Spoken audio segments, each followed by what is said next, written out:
কোরআন যখন চালু হবে তখন কেউ না দেখলেও কে দেখবে? ওমর ফারুক আল্লাহর শুকরিয়া আদায় করতেছে, আল্লাহ তোমার কোরআন এত সুন্দর, তোমার কোরআন দুনিয়াতে চালু থাকার কারণে রাখালকে এমন একটা ঈমান দিয়েছো যে ঈমান কেউ না দেখলেও আল্লাহ দেখতেছে। রাখাল ওমরের কাছে গিয়ে বলতেছে, ভাই তুমি যতই কান্দো উটের দুধ দেওয়া যাবে না। ওমর ফারুক বললেন, রাখাল ভাই উটের দুধের কোনো দরকার আমার নাই, আমি শুধু তোমার কাছে জানতে চাই তুমি না দেখা আল্লাহকে কলিজার মধ্যে জায়গা দিয়া তুমি যে আল্লাহর কোরআন অনুযায়ী চলতেছো এর বিনিময়ে তোমার চাহিদা কি? আপনারা বলেন তো, এই বাংলাদেশে হাসিনার সময় অনলাইনে কষ্ট করে ইসলামী আন্দোলন যারা করেছে মিথ্যা দোষ দিয়ে অনেক ভালো মানুষকে ফাঁসির কাস্টে নিয়ে গেছে, ধরে কোন কথা ঠিক কিনা? অনেককেই বাড়িতে থাকতে দেয়নি, তারপরেও কি আল্লাহর দল ত্যাগ করছে? কতক্ষণ ত্যাগ করছে? ত্যাগ করে নাই। কারণ কি? বিএনপিকে এত নির্যাতন করছে, তারপরেও যারা এখন তো অনেক নতুন বিএনপি ঢুকছে, কিন্তু যারা ত্যাগী বিএনপি, যারা এই হাসিনার ফ্যাসিস্টের সময় সবচাইতে বেশি নির্যাতন করেছে বিএনপিকে, জোরে কোন কথা ঠিক কিনা? জোরে বলেন। যিনি স্বাধীনতার ঘোষক তাকে পর্যন্ত হাসিনা রাজাকার বানাচ্ছে, জোরে কোন কথা ঠিক কিনা? এতিমের সম্পদ মারে নাই বেগম খালেদা জিয়া, বরং 2 কোটি টাকা এখন 8 কোটি হয়ে গেছে। মিথ্যায় মামলা দিয়া তাকে 6 বছর জেলে রাখছে, এত নির্যাতন করেছে, তারপরেও কি তারা বিএনপি ছাড়ছে? কথা কন না কেন ছাড়ছে? এখন ব্যাপারটা বুঝতে হবে, যে যাকে ভালোবাসে যতই কষ্ট হোক না কেন সে সেটা ত্যাগ করে না। কিন্তু কতকগুলো সময় দেখবেন জোয়ার হয়, জোয়ার। আগে ছিল আওয়ামী লীগ, বিএনপির মধ্যে সবচেয়ে ফাউল কথা কারা বলতেছে আপনারা খেয়াল করে দেখবেন, যারা আগে আওয়ামী লীগ করতো বর্তমানে বিএনপি হয়ে গেছে, এরা বিএনপির দুর্নাম করার জন্য ফাউল কথা বলতেছে। একটা ফজলু পাগলা, উনি কিন্তু আগে আওয়ামী লীগ করতো, জোরে করার কথা ঠিক কিনা? আর একটা হলো এদের পাবনার হাবিব, আগে ছিল ছাত্র লীগের প্রেসিডেন্ট, সেই লোকটা বিএনপিতে এসে উনি শহীদ জিয়ার আদর্শ বোঝে। শহীদ জিয়ার আদর্শ মানে ইসলামী মূল্যবোধের আদর্শ, জোরে কোন কথা ঠিক কিনা? কথা বলেন। শহীদ জিয়ার আদর্শ মানে আরাফার ময়দানে ডিমের গাছ লাগানোর আদর্শ। শহীদ জিয়ার আদর্শ মানে কাবা ঘর একবার ইরানের শিয়ার আক্রমণ করেছিল, তিনি সেই কাবা ঘরকে রক্ষা করেছেন, এবং সৌদি আরবের প্রেসিডেন্ট, সৌদি আরবের সরকার শহীদ জিয়াকে কাবা ঘরের মধ্যে সম্মান সুযোগ ঢোকার পারমিশন দিয়েছেন, ধরে গান সুবহানাল্লাহ। সেই শহীদ জিয়ার বিএনপি করে না, এরা নতুন বিএনপি করে আজে বাজে কথা বলে। একটু মনোযোগ দিয়ে কথাগুলো শুনবেন। ওমর ফারুক চোখের পানি বের করবে, রাখাল তুমি রোদে পড়ে উট দুম্বা চড়ো, তোমার ভালো কোনো চাকরি নাই, তোমার ভালো কোনো খাবার নাই, তোমার ভালো কোনো বাড়িও নাই, তারপরেও তুমি আল্লাহর কোরআন অনুযায়ী চলতেছো, এর বিনিময়ে তোমার চাহিদা কি? রাখাল বলে, পথিক আমার চাহিদা হলো 2টা। আমার চাহিদা হলো কয়টা? আল্লাহর কোরআন যে বলতেছে রব্বানা, পড়েন, রব্বানা আতিনা ফিদ দুনিয়া হাসানাতাও ওয়া ফিল আখিরাতি হাসানা ওয়া কিনা আযাবান্নার।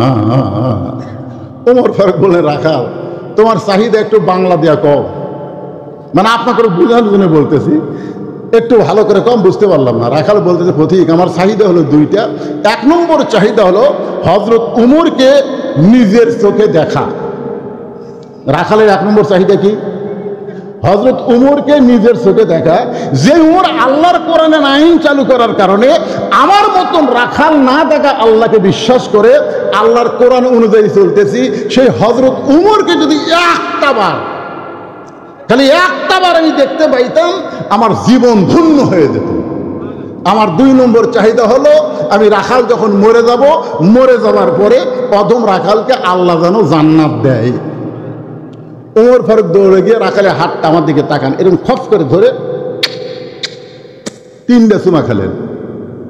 রাখাল কয় পাগল নাকি, আমার ঘামা হাতে 3টা চুমা খেলে, তার কারণ ওমর ফারুক বলে, রাখাল তোমার 2 নম্বর চাহিদা আল্লাহ পুরা করছে, তোমার 2 নম্বর চাহিদা আল্লাহ পুরা করছে। মরার সঙ্গে সঙ্গে 8টা জান্নাতের দরজা আল্লাহ তোমাকে দিয়ে দিবে।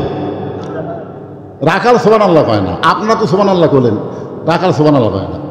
ওমর ফারুক রাখাল ভাই, মরার সঙ্গে সঙ্গে আল্লাহ তোমাকে জান্নাতি করবে, শোন আল্লাহ কর। রাখাল মুচকে মুচকে হাসে। ওমর ফারুক বলে, রাখাল বিশ্বাস করে না মরার সঙ্গে সঙ্গে আল্লাহ তোমাকে 8টা জান্নাত দিয়ে দিবে? রাখাল বলতেছে, মরার পরে আল্লাহ আমাকে 8টা জান্নাত দিবে, কিন্তু হযরত উমরকে এক নজর দেখতে পাবো, এই কথা বলতে তোমার কোন জায়গা বাজে? কারণ মরার পরে আর জীবিত অবস্থায়, আপনারা বলেন তো, মরার পরে আমরা জান্নাত পাবো, সেটা কি এখনই পাচ্ছি? কথা কন না কেন, এখনই পাচ্ছি? তাহলে একটা কি নগদ আর একটা কি বাকি? তাহলে নগদ হচ্ছে হযরত উমরকে এক নজর দেখবো, সেই কথা বলতে তোমার কোন জায়গা বাজে? উমর ফারুক চিন্তাত পড়ে গেলেন যে আমি যে উমর, এ কথা রাখালকে কেমনে বলি? যে রাখাল আমাকে তওবা পড়াছে, জোরে কান কি পড়াছে? যে রাখাল আমাকে মুনাফিক কইছে, আমাকে ভণ্ড কইছে, এখনই যদি বলি ভাই আমি উমর, বলাও সারা, রাখাল হাত ফেল করে মরাও সারা, জোরে কান কথা ঠিক কিনা? যদি বলে এই তুই যে উমর দেখবার চাস সেটা হামি রে, যেই বলবে হামি সঙ্গে এর নাম কি? কি জন্য হাত ফেল করবে? কারণ তওবা পড়াছে, মুনাফিক কইছে, ভণ্ড কইছে। ওমর ফারুক চিন্তায় পড়ে গেলেন যে আমি উমর এইটা রাখালকে কেমনে বলবো? এমন সময় আল্লাহর কোরআন বলতেছে, উদউ ইলা সাবিলি রাব্বিকা বিল হিকমা মাউইজাতিল লিল হাসানা, জোরে কোন সুবহানাল্লাহ। উমর ডাইরেক্ট যদি বলবার না পারো তাহলে তুমি হিকমত অবলম্বন করো। ওমর ফারুক বললেন, রাখাল ভাই সত্যি যদি তুমি হযরত উমরকে দেখতে চাও তাহলে তোমাকে ফজরের নামাজ সামনে কাতারে আদায় করা লাগবে। ফজরের নামাজ সামনে কাতারে যদি আদায় করো তাহলে মেহরাবের মধ্যে যেই মানুষটাকে ইমামতি করতে দেখবা ওই মানুষটি হলেন হযরত উমর। সুবহানাল্লাহ, আসতে গেলেন কেন? তার মানে কে বোঝা গেল?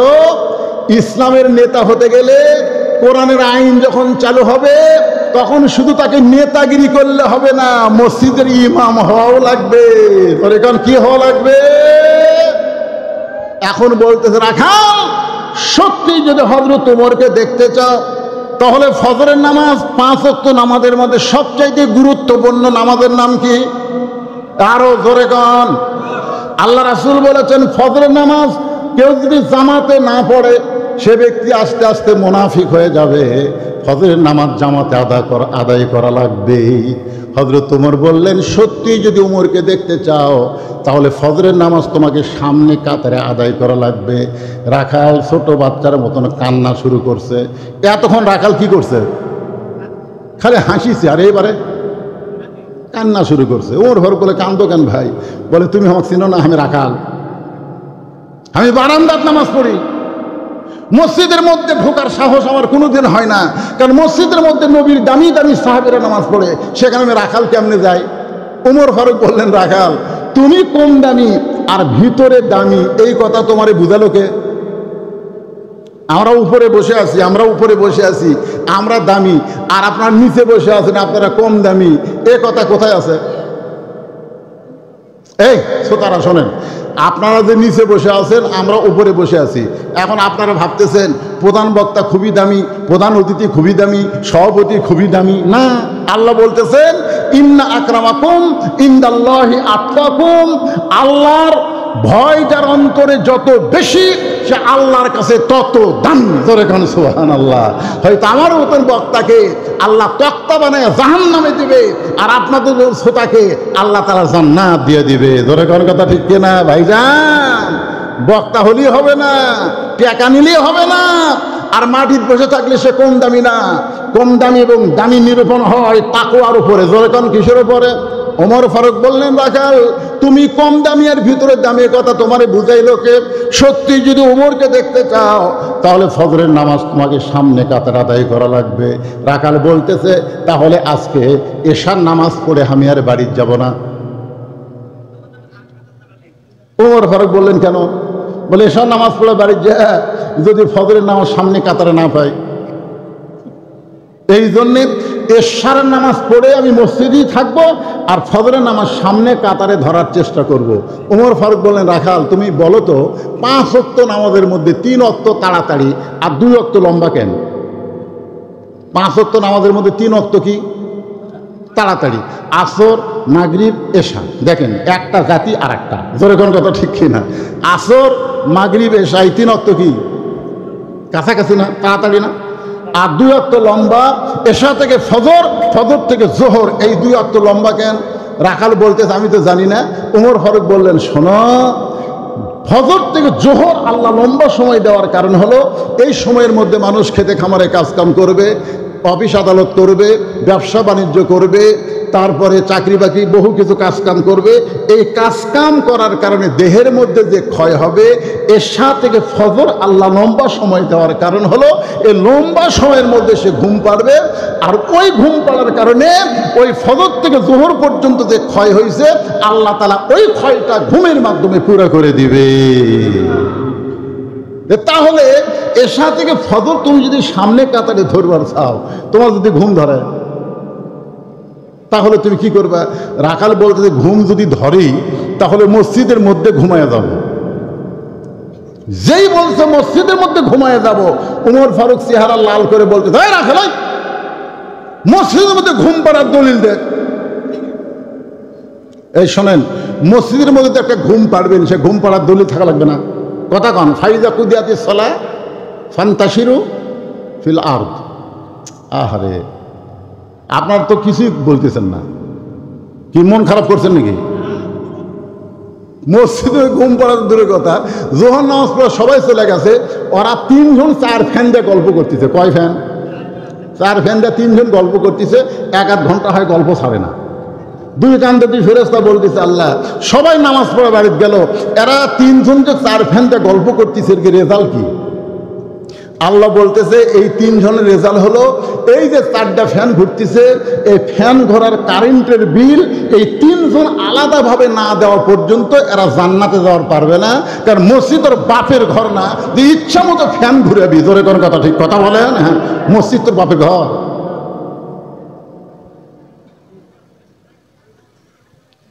ওমর ফারুক বললেন রাখাল ভাই, সত্যি যদি ওমরকে দেখতে চাও তাহলে ফজর আজানের গুরুত্ব দিও। 5 ওয়াক্ত নামাজের আজানের মধ্যে আর ফজরের নামাজের আজানের মধ্যে একটু পার্থক্য আছে না নাই? ফজরের আজানে 2টা একই কথা 2 বার বলে মুয়াজ্জিন। আমি যুবকদের বলতেছি, ও বাবা যুবক, তোমরা ফজরের আজানের মধ্যে মুয়াজ্জিন যে অন্য নামাজের আজানের চাইতে এক কথা 2 বার বেশি কয়, সে কথা তোমরা শুনবার পাছা? আপনাকে বলিনি তো। এই যে যুবক যারা ফেসবুক চালায় 2টা পর্যন্ত ফেসবুক চলে, ওই ঘুম আসলে আসসালাতু খায়রুন নাম কোন দিক দিয়ে যায় ওই বুঝতে পারে।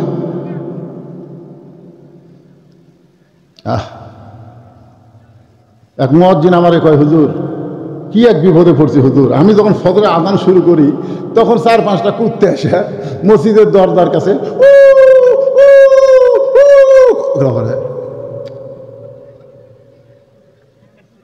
আমি বললাম বারেক, তো এখন ফজরে আজানের সময় তুমি মুয়াজ্জিন কো হয় হুজুর আজান জানি কি জোরে দেয়, ওই কুত্তের শব্দ মাইকের মধ্যে যায়, একের মানুষ শুনবার পায় মুয়াজ্জিন আর কুত্তে একসাথে। তো হুজুর কুত্তে কেন এরকম করে, আপনি একটা মশলা দেন তো। আমি বললাম ভাই মুয়াজ্জিন সাহেব, আপনি সত্যি করে বলেন তো যে আপনি যে আজান দিচ্ছেন আপনার ছেলে পেলে আছে? হুজুর আমার 3টা ছেলে আছে। আচ্ছা, আপনি আজান দিলে এরা কি ফজর নামাজ পড়ে? না হুজুর, আমার এই পাঁটারা তো নামাজ পড়ে না। আমি বললাম এই জন্যই কুত্তা লোকমা দিছে রে পাগলা, এই জন্য কুত্তা লোকমা দিছে। কু আনফুসাকুম ওয়া আহলিকুম নারা, জাহান্নামের আগুন থেকে যদি বাঁচতে চাও তাহলে আখলা বাঁচতে হবে না, আহাল পরিবার নিয়ে বাঁচা লাগবে। তোর 3 পাঁটা কাকে ডাক দিয়ে তারপরে তোকে আজান দেওয়া লাগবে। জোরে এখন কথা ঠিক কিনা? পরদিন থেকে 3 পাঁটাক ডাক দিয়া, 3 পাঁটা মানে 3 বেটাক ডাক দিয়ে ওযু করে মসজিদে আজান দিছে, এক কুত্তা আর আসে না। কি বুঝলেন? ফজরের সময় আজান শোনে না, ঘুম পাড়ে যারা, কুত্তার চাইতেও খারাপ তারা, কুকুরের চাইতেও খারাপ তারা। আসসালাতু খায়রুম মিনান নাওম, ঘুম হইতে নামাজ অতি উত্তম। একথা কার? আরো জোরে বলেন। এতদিন রাখাল নামাজ পড়েছে বারান্দায়, কিন্তু আজকে নামাজ পড়বে কোথায়? কথা কানে কোথায়? যে আজান শুনেছে সঙ্গে সঙ্গে দৌড়। বারান্দাতে সে বলতেছে, বারান্দা মন খারাপ করিস না, তাহলে আজকের দিন ঢুকতেছি দেখার জন্য, দেখা হলি ওই কষ্ট করে সামনে যাওয়ার দরকার নাই, বারান্দার নামাজ পড়ার মজাই আলাদা। পরে আসবো আগে যাবো, জোরে কোন কথা ঠিক না। বারান্দার মুসল্লির নিয়ত কি? পরে আসবি আগে যাবি। আর সামনে কাতারে যারা যায় তারা আগে যাবি পরে বের হবি, জোরে কোন কথা ঠিক না। রাখাল এতদিন বারান্দার নামাজ পড়েছে, আজকে সামনে কাতারে পড়বে। এখন মসজিদ ঢোকার একটা নিয়ম আছে না নাই? কোন পায়ে? সবাই বলতে হবে কোন পায়ে। জবান খুলে একটা দোয়াও পড়া লাগবে, শুধু ডান পায়ে ঢুকলে হবে না। আল্লাহ কোরআনে বলেছেন, ফালিয়াবুদু রাব্ব হাযাল বাইত আল্লাযী আত'আমাহুম মিন জু'ইন ওয়া আমানাহুম মিন খাউফ। কোরআনের আইন যখন চালু হবে, 1 নম্বর দায়িত্ব হচ্ছে সরকারের নামাজ কায়েম করা লাগবে, জোরে কোন কথা ঠিক কি না। আর নামাজ যখন কায়েম হবে, তোমরা আল্লাহর ঘরের মালিকের যখন গোলামি করবে, আল্লাহর সঙ্গে সঙ্গে তাদেরকে 2টা পুরস্কার দেবে। 1 নম্বর পুরস্কার হলো তাদের রিজিকের কোনো পেরেশানি থাকবে না, আর 2 নম্বর পুরস্কার হলো যতগুলো অ্যাটম বোম, হাইড্রোজেন বোম